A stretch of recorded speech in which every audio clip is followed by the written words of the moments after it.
માટે બહુ સારું વિચાર્યું કે અમે આની અંદર ભરી જાત નકર તમે અમારા માટે સારું વિચાર્યું, તમે તો અમારા ભગવાન છો. તે કે ભાઈ મારે વિચારવું તો પડે ને, આખી જિંદગી આપણે હારી રહ્યા, આ વિચારવું તો અમારે પડે ને.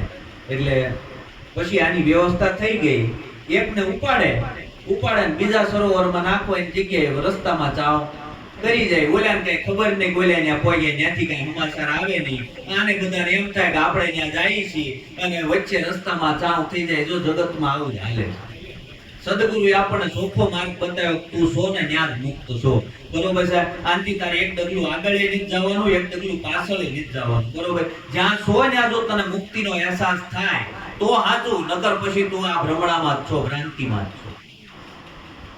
જીવન આપણું ભ્રાંતિ અને ભ્રમણાઓમાં રખડ્યા જ કરે છે.